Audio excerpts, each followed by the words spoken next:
하나님은 어떤 분이신가? 라는 말씀의 제목으로 함께 은혜 받는 시간 되시길 주님의 이름으로 축원합니다. 하나님은 어떤 분이실까요? 보통 사람들은 잘 모르는 대상을 생각할 때 이미지를 만듭니다.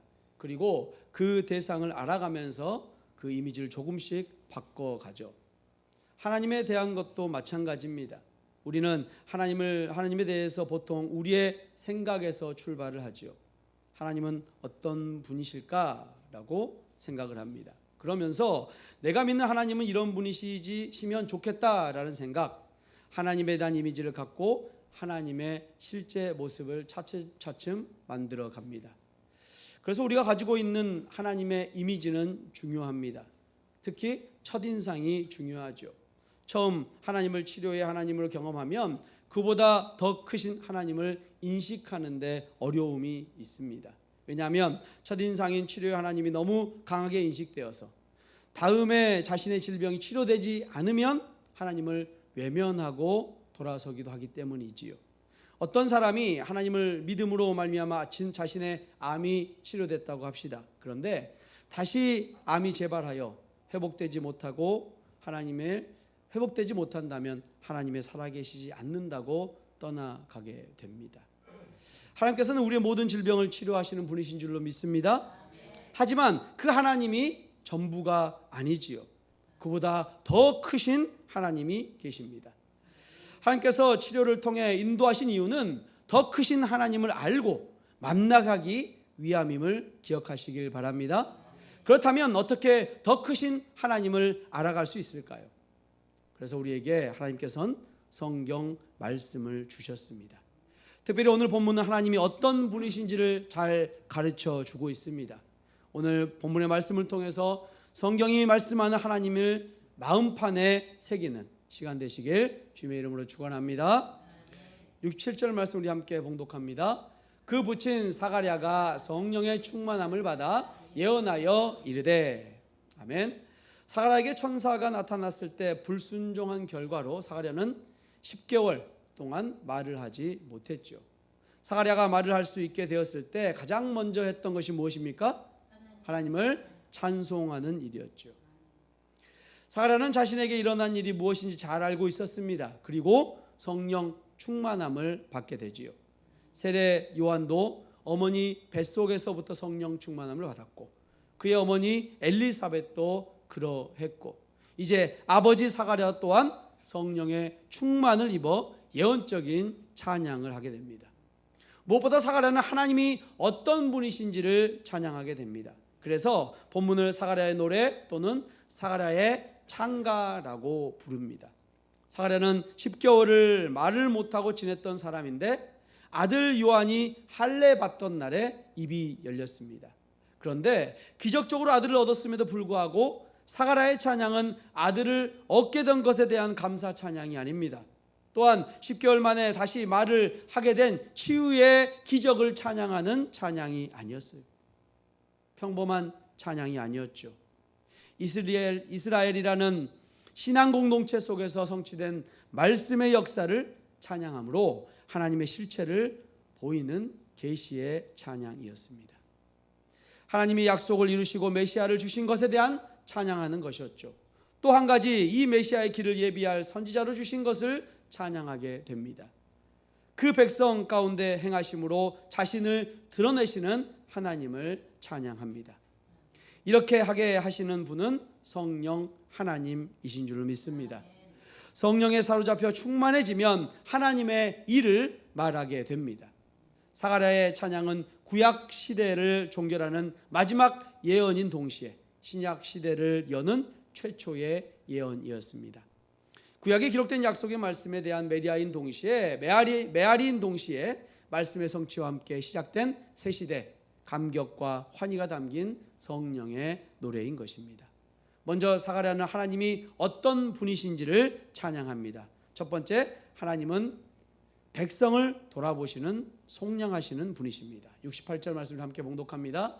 찬송하리로다 주 이스라엘의 하나님이여 그 백성을 돌보사 속량하시며. 아멘. 사가랴는 찬송의 대상을 분명히 밝히고 있습니다. 누구죠? 주 이스라엘의 하나님이라고 분명히 밝히고 있죠. 그 하나님께 백성을 돌보시고 속량하는 분이심을 하나님은 말씀하고 있습니다. 여기서 돌보셨다라는 말은 찾아오셨다, 찾아왔다라는 의미를 갖고 있어요. 기억하시고 백성에게 다가오시는 하나님을 말하고 있는 것이죠. 그리고 다가와 속량하십니다. 속량하셨다는 것은 구속하셨다라는 말로 다시 사오는 것을 이야기하죠. 성경에는 하나님께서 이스라엘 백성들에게 징계를 내리실 때에 그들을 다른 민족으로 파셨다, 넘겨주었다라고 표현을 합니다. 실제로 이스라엘은 대적들의 손에 넘겨지지요. 이제 하나님께서 구원자를 보내셔서 그들을 다시 구원하십니다. 속량은 값을 지불하고 구원하는 것을 말하지요. 하나님은 자기 백성에게 친히 와서 구원하시는 분이십니다. 이 말은 이스라엘의 비참한 상태에 적극적으로 개입하셨다는 말이죠. 하나님은 자기 백성의 고통을 외면하며 모른 채 하시는 분이 아니십니다. 지켜보시고 적극적으로 개입하시는 분이십니다. 이스라엘이 소망이 있을 때는 언제나 하나님이 돌아보시고 다가와 구원해 주셨습니다. 애굽의 종이 되어 지내던 이스라엘을 생각해 보시기 바랍니다. 출애굽기 3장 16절 말씀입니다. 너는 가서 이스라엘의 장로들을 모으고 그들에게 이르기를 여호와 너희 조상의 하나님 곧 아브라함과 이삭과 야곱의 하나님이 내게 나타나 이르시되 내가 너희를 돌보아 너희가 애굽에서 당한 일을 확실히 보았노라. 아멘. 하나님께서 그들에게 다가가서 구원의 내심으로 이스라엘은 출애굽의 축복을 누리게 되었습니다. 사사시대의 이스라엘의 모습을 기억해 보시기 바랍니다. 하나님이 그들을 기억하시고 그들을 구원하실 때 새로운 축복의 삶이 시작되었습니다. 여러분은 언제 여러분의 삶 가운데 소망이 시작되었습니까? 하나님이 기억하시고 다가와 구원해 주실 때가 아니었습니까? 여러분은 그런 경험이 있으십니까?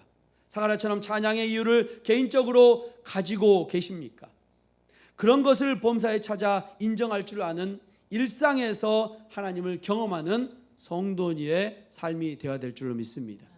하나님을 찬양할 이유가 풍성한 여러분 되시길 주님의 이름으로 축원합니다. 두 번째, 사가랴의 찬양 속에 나타나는 하나님은 언약을 지키시고 구원의 뿔을 일으키시는 하나님이십니다. 69절 말씀입니다. 우리를 위하여 구원의 뿔을 그 종 다윗의 집에 일으키셨으니. 아멘. 짐승의 뿔은 힘과 능력을 상징합니다. 이것은 강력한 왕을 가리킬 때 사용되는 표현인데요. 하나님은 구원의 뿔을 일으키셨습니다. 일으켰다라는 말은 하나님께서 특별한 목적을 위해 특별한 사람을 보내실 때 자주 사용하는 표현이십니다. 하나님께서는 구원자를 백성들에게 보내신 일을 이렇게 표현한 것이죠. 바로 다윗의 집에서 일으키셨다. 사가랴와 엘리사벳은 다윗의 자손이 아닙니다. 그럼 사가랴가 말한 구원의 뿔은 자신이 될 수가 없지요. 이것은 마리아의 뱃속에 있었던 예수님을 가리킵니다. 그리고 다윗의 집에서 일으킬 것을 또한 말하지요. 사무엘하 7장 1절 말씀입니다. 전에 내가 사사에게 명령하여 내 백성 이스라엘을 다스리던 때 아니하게 하고 그를 모든 원수에게서 벗어나 편히 쉬게 하리라. 여호와가 또 내게 이르노니 여호와가 너를 위하여 집을 짓고. 아멘. 다윗이 하나님의 궤를 보니 회막, 오늘날로 말하면 천막 계신 거예요. 그때 다윗은 하나님을 위해 집을 지어야겠다고 생각을 합니다. 너는 집을 지을 수 없다라고 이야기하시죠. 왜 그렇습니까? 왜 하나님께서 다윗에게 너는 성전을 지을 수 없다라고 이야기합니까? 다윗이 피를 많이 흘렸기 때문이죠. 전쟁을 너무 많이 해서. 대신에 하나님께서 그에게 약속을 해주십니다. 12절 14절 함께 합니다. 내 수완이 차서 내 조상들과 함께 누울 때에 내가 내 몸에서 날 내 씨를 내 뒤에 세워 그의 나라를 견고하게 하리라. 그는 내 이름을 위하여 집을 건축할 것이요 나는 그의 나라 왕위를 영원히 견고하게 하리라. 아멘. 여기서 말하는 집은 어떤 건물이 아니라 왕을 가리킵니다. 하나님은 다윗에게 자손을 주시라 말씀하시고 그가 하나님을 위해 집을 건축할 것이라고 말씀하셨습니다. 부분적으로 그의 아들 솔로몬에 의해 성취되었지만 그의 왕위는 견고하거나 영원하지 않았지요. 이 약속의 온전한 성취는 한 인간을 통해 가능한 것이 아닙니다. 이 영원한 왕위는 영원하신 왕 메시아를 통해 일인 줄로 믿습니다. 70절 71절입니다. 이것은 주께서 예로부터 거룩한 선지자의 입으로 말씀하신 바와 같이 우리에게서와 우리를 미워하는 모든 자의 손에서 구원하시는 일이라. 아멘. 하나님은 다윗에게 말씀하시고 또 여러 선지자에게 말씀하셨습니다. 예레미야 23장 5절 말씀 제가 봉독합니다. 이르리니 내가 다윗에게 한 의로운 가지를 일으킬 것이라. 그가 왕이 되어 지혜롭게 다스리며 세상에서 정의와 공의를 행할 것이며. 아멘. 세상에 하나님께서 원하시는 공의와 정의를 행할 온전한 왕이 다윗의 자손으로 올 것을 선지자를 통해서 말씀했습니다. 이것은 메시아를 통해 하실 일인 것이죠. 그것을 지금 사가랴가 보고 있는 것입니다. 72절 말씀입니다. 우리 조상을 긍휼히 여기시며 그 거룩한 언약을 기억하셨으니. 아멘. 하나님께서 구원하시는 것은 당연한 것이 아닙니다. 그것은 하나님의 긍휼히 여기심의 결과입니다. 모세는 하나님께서 이스라엘 백성을 선택하신 이유가 그들의 어땀 때문이 아니라고 말합니다. 그저 하나님께서 그들을 사랑하셨고 기뻐하셨기에 그들을 선택하셨다고 말씀하고 있죠. 그들에게 은혜를 주신 것입니다. 사가랴는 하나님의 긍휼을 말하면서 아브라함에게 하셨던 언약을 또한 언급합니다. 73절입니다. 곧 우리 조상 아브라함에게 하신 맹세라. 창세기 12장에 하나님이 아브라함에게 약속을 하시죠. 12장 2절 3절 말씀입니다. 우리 함께 봉독해 봅니다. 내가 너로 큰 민족을 이루어 내게 복을 주어 내 이름을 장대하게 하리니 너는 복이 될지라. 아멘. 하나님께서는 이 땅의 수많은 사람들 중에서 아브라함을 택하셨습니다. 내가 너로 큰 민족을 이루겠다 하시고 내가 복을 주고 땅의 모든 족속이 너를 통하여 복을 받을 것이라 말씀해 주셨습니다. 아브라함에게 하나님을 경외하는 마음이 있어서 그를 택하셨을까요? 아브라함은 하나님을 경외하는 사람이 아니었죠. 오히려 우상을 섬기는 사람이었습니다. 하나님께서는 아브라함을 은혜로 선택하시고 복을 주시기로 결정하신 겁니다. 창세기 15장에는 하나님께서 아브라함에게 언약을 체결하는 장면이 나옵니다. 15장 17절 말씀 우리 함께 봉독합니다. 해가 져서 어두울 때에 연기 나는 화로가 보이며 타는 횃불이 쪼갠 고기 사이로 지나더라. 아멘. 고기를 반으로 쪼개놓고 하나님의 영이 왔다 갔다 하는 장면을 보이고 있는 것이죠. 이때 아브라함은 무엇을 하고 있었습니까? 12절 말씀입니다. 우리 함께 합니다. 해질 때에 아브라함에게 깊은 잠이 임하고 큰 흑암과 두려움이 그에게 임하였더니. 아멘. 아브라함이 뭐 하고 있었죠? 잠을 자고 있었습니다. 당시 언약은 쌍방의 책임이 있었어요. 그래서 언약을 체결할 때 동물 가져와서 그 배를 가릅니다. 그리고 그 배 위를 가른 동물 위를 서로가 왔다 갔다 해요.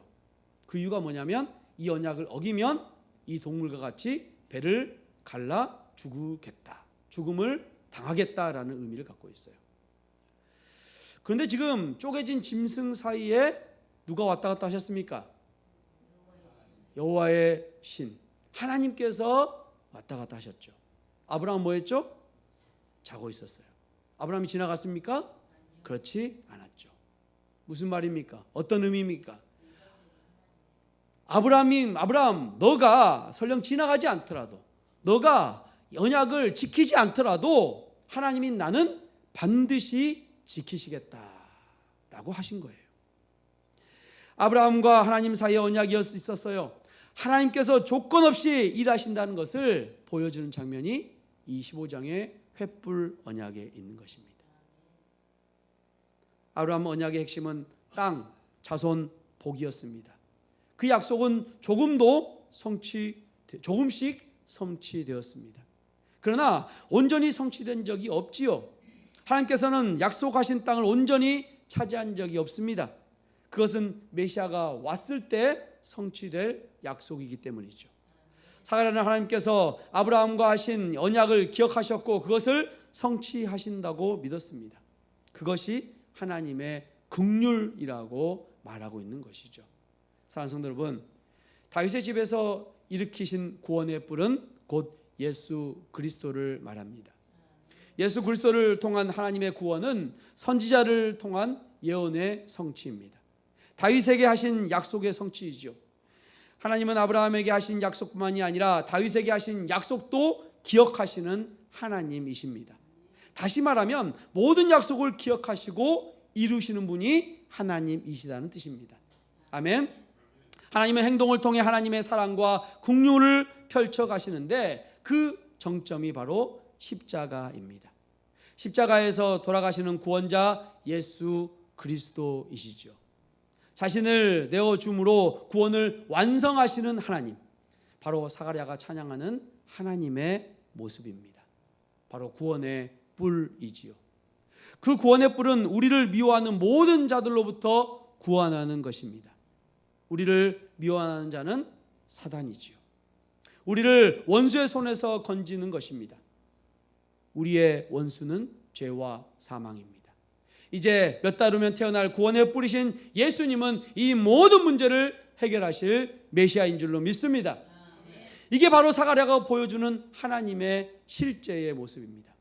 구원의 뿌리 되시는 예수님을 개인의 구주로 모시는 저와 여러분 되시길 주님의 이름으로 축복합니다. 세 번째, 우리를 새롭게 변화시키시는 하나님이십니다. 하나님께서는 우리를 성결과 의로 섬기는 삶을 살아가게 하십니다. 74, 75절 말씀입니다. 우리가 원수의 손에서 건지심을 받고 종신토록 주의 앞에서 성결과 의로 두려움이 없이 섬기게 하리라 하셨도다. 아멘. 우리가 변화된 존재가 된다는 것은 우리가 완벽한 존재가 된다는 말이 아닙니다. 하지만 우리는 하나님의 자녀로서 우리의 삶의 여정 가운데 우리를 변화시켜 가시는 하나님을 경험하게 되는 것이죠. 예전에는 예배자가 아니었다가 이제는 예배자로 살아가게 되고죠. 예전에는 현세적인 것에 묶여 영원한 소망이 없었는데 이제는 영원을 사모하는 영생을 소유하는 자가 된 것입니다. 예전에는 죄를 지어 무감각했는데 이제는 조금만 양심에 거리낌이 있게 되면 마음이 불안해지고 불편해지는 하나님의 자녀가 된 것입니다. 변화되었기 때문이지요. 하나님의 은혜로 새로워졌기 때문입니다. 하나님은 우리를 구원하시고 계속 다듬어 가시는 하나님이신 줄로 믿습니다. 결국 우리는 하나님을 두려움 없이 섬기게 될 것입니다. 하나님 외에는 다른 신을 섬길 때는 두려움이 있지요. 신이 노하면 어쩔까? 신이 내 기도를 들어주지 않으면 어떨까라는 그런 마음이 있습니다. 그래서 기우제와 같은 것을 그래서 신을 달래는 거죠. 그러나 하나님을 섬기는 사람은 하나님을 공포의 대상으로 바라볼 필요가 없습니다. 그러한 두려움이 없이 하나님을 섬기도록 우리를 구원해 주신 것입니다. 우리는 참 하나님을 알면 알수록 더욱 변화되어야 될 줄 믿습니다. 우리를 변화시켜 새롭게 하시는 분이 성령 하나님이신 줄 믿습니다. 더 나은 존재로 더 성결하고 거룩한 존재로 성장시켜 가십니다. 이런 성장과 변화를 통해 성결의 의로 하나님을 더 잘 섬기고 개인적으로 만족스러운 삶을 사시기를 축복합니다. 하나님 부족한 우리를 성령의 감동과 일하심을 통해 그렇게 만들어 가실 줄로 믿습니다. 끝으로 사가랴의 찬양 속에 나타난 하나님은 비전을 주시는 하나님이십니다. 76절 77절 말씀입니다. 이하여 내가 지극히 높으신 이의 선지자라 일컬음을 받고 주 앞에 앞서 가서 그 길을 준비하여 주의 백성에게 그 죄 사함으로 말미암는 구원을 알게 하리니. 아멘. 요한은 지극히 높으신 자의 선구자였습니다. 그들은 자신들에게 죄 사함이 필요하다고 생각하지 않았습니다. 스스로 죄인이라고 생각하지 않았던 것이죠. 그들은 하나님의 의에 복종하지 않았고 그들을 죄에서 구원하실 메시아를 거절했습니다. 유대인들은 자신이 아브라함의 자손이기에 지금껏 누구에게도 종이 된 적이 없다고 말했습니다. 결국 예수님을 거절하고 그분을 십자가에 못 박았지요. 유대인들에게 그들이 죄인이라는 것을 알게 하고 깨닫게 하는 것이 세례 요한이 할 일이었습니다. 그래서 세례 요한은 회개하라 천국이 가까웠느니라 라고 말했고 죄사함을 얻는 회개의 세례를 베풀게 된 것입니다. 사람은 누구나 죄를 가지고 태어나지요. 죄의 문제를 갖고 있습니다. 유대인이 언약의 백성으로 태어난 것은 그것으로 충분하지 않습니다. 그들이 잘못 생각한 것입니다. 요한은 그들에게 회개하라 죄사함이 필요하다라고 말한 것입니다. 이것이 바로 새 언약이지요. 예수님께서 제자들과 함께 잔을 드시고 이것이 내 피로 세운 새 언약이다라고 말씀하셨습니다. 예수님의 십자가로 체결된 새 언약입니다. 요한이 했던 일은 이스라엘 백성들에게 회개를 촉구하는 것, 죄 사함을 받아 진정한 그 나라의 백성이 되라고 선포한 일입니다. 요한은 구원의 길을 준비하고 예수님은 구원의 길을 이루신 줄로 믿습니다. 78절 79절 말씀을 함께 봉독합니다. 이는 우리 하나님의 긍휼로 인함이라. 이로써 돋는 해가 위로부터 우리에게 임하여 어둠과 죽음의 그늘에 앉은 자에게 비치고 우리 발을 평강의 길로 인도하시리로다 하니라. 아멘. 이 말씀에는 해 비추는 것을 보여주고 있죠. 예수님도 해가 비추는 것, 예수님도 자신을 빛이라고 말씀하셨습니다. 세상에 비치신 예수님께서 우리에게 오시는 것은 마지막 선지자 말라기가 예언했죠. 말라기서 4장 2절 말씀 함께 봉독합니다. 내 이름을 경외하는 너희에게는 공의로운 해가 떠올라서 치료하는 광선을 비추르니 너희가 나가서 외양간에서 나온 송아지 같이 되리라. 아미라. 이 공의로운 해는 바로 예수님이십니다. 그분은 어둠과 죽음의 그늘에 앉은 자에게 비치고 우리 발을 평강의 길로 인도해 주실 것입니다. 어둠은 무지고 죽음은 죄악입니다. 무지와 죄악 중에 있던 자들에게 예수님이 오셔서 참된 지식을 주셨고 거룩하게 하시며 생명을 주셨습니다. 우리를 평강의 길로 인도하셨습니다. 어떻게 그런 일이 가능할 수 있겠습니까? 그 해가 우리에게 임했기 때문이지요. 하나님께서 구원을 이루셨습니다. 그분이 직접 이 땅에 내려오셔서 이루어진 줄로 믿습니다. 스스로 죄사함을 얻을 수 없는 인간을 위해서 하나님이신 예수님께서 친히 임하셨고 자신의 목숨을 내어주시고 죄인을 구원하셨습니다. 그것은 하나님의 방법이었고 하나님의 능력이었고 하나님의 지혜인 줄로 믿습니다. 사랑하는 성도 여러분, 본문은 세례 요한의 사명에 관한 내용입니다. 아버지 사가랴에 의해 찬양으로 예언되고 있는 내용이지요. 그런데 이 내용 우리가 앞에서 나눴던 내용이 아닙니까? 15절 17절에 보면 가브리엘 천사가 사가랴에게 해줬던 예언과 똑같지요. 하나님을 개인적으로 깊이 경험한 사가랴가 이제는 천사의 말을 그대로 믿고 그 내용을 가사로 해서 찬양하며 예언하고 있는 것입니다. 늙어서 얻은 독자를 하나님께 헌납하고 있는 것이죠. 아마 사가랴도 개인적으로는 아들을 곁에 두고 편안한 길을 걷게 애지중지하게 키우고 싶었을 것입니다. 그러나 이제 그는 완전히 달라졌습니다. 개인적 하나님 체험, 성령의 감동이 어우러져 메시아의 앞길을 예비하는 선지자 요한의 미래를 예언하고 있는 것이죠.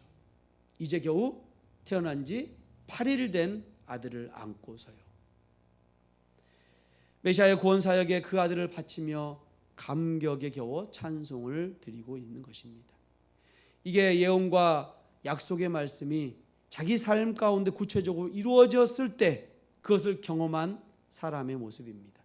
성령 하나님의 사로잡힌 사람의 모습인 줄로 믿습니다. 성도 여러분, 믿음의 눈으로 여러분의 자녀들을 바라보시기 바랍니다. 여러분들의 자녀들을 통해 큰 일을 이루실 하나님을 기대하시기 바랍니다. 자녀들의 미래를 위해 크게 기도하시기 바랍니다. 그때 우리는 사가랴처럼 하나님께 진심 어린 찬양을 드릴 수 있을 것입니다. 미리 앞당겨 감사하는 행복한 부모가 될 것입니다. 가브리엘 천사의 말대로 우리가 믿지 않아도 하나님의 때가 되면 말씀은 반드시 성취되고 이루어집니다. 이 하나님의 손에 자녀들을 맡기고 믿음으로 키우시기 바랍니다. 이 사회와 하나님의 나라를 위해 큰 일을 하는 하나님의 사람들로 성장해 갈 것입니다. 자녀들을 하나님이 없는 사람으로 만들지 마시기 바랍니다. 하나님이 배제된 인생은 비참한 인생입니다. 돛이 없고 닷도 없는 방황하는 인생이요, 마침내는 난파하는 미래 없는 인생이 됩니다. 여러분, 자녀들을 하나님 안에서 하나님의 사람으로 키우시길 주님의 이름으로 축복합니다. 80절 말씀 우리 함께 봉독합니다. 아이가 자라며 심령이 강하여지며 이스라엘에게 나타나는 날까지 빈들에 있으니라. 아멘. 이제 세례 요한이 무대에 등장하면 메시아의 길이 예비될 것입니다. 그리고 그 길을 타고 메시아이신 예수님이 인류의 역사 속으로 임하실 것입니다. 여러분과 저의 개인적인 삶 가운데 임하실 줄로 믿습니다. 그리고 사단의 올무에서 죄와 사망의 그늘에서 건져내 주실 것입니다. 우리의 삶의 현장 속에 친히 오셔서 구원을 베풀어 주실 것입니다. 바로 그분이 말씀이 육신이 되어 이 땅 가운데 오신 성자 하나님 예수 그리스도이신 줄로 믿습니다. 사랑하는 성도 여러분, 하나님은 어떤 분이십니까? 사가랴는 찬송을 통해 그 하나님의 실제의 모습을 드러냈습니다. 첫째는 자기 백성에게 친히 오셔서 구원하시는 하나님, 둘째는 구원의 뿔 예수님을 일으켜서 구원을 성취하시는 신실하신 하나님, 셋째는 구원받은 저와 여러분을 성결과 의로 섬기게 하실 하나님, 넷째는 비전을 주셔 하나님의 뜻을 이루시는 하나님이십니다. 성도 여러분, 하나님께서는 우리의 하나님이 되십니다. 우리는 그 하나님을 기억해야 합니다. 특별히 구원의 뿔 되신 예수 그리스도를 기억하시기 바랍니다. 하나님께서는 태초전에 우리를 택하시고 구원을 계획하셨습니다. 그리고 이루셨습니다.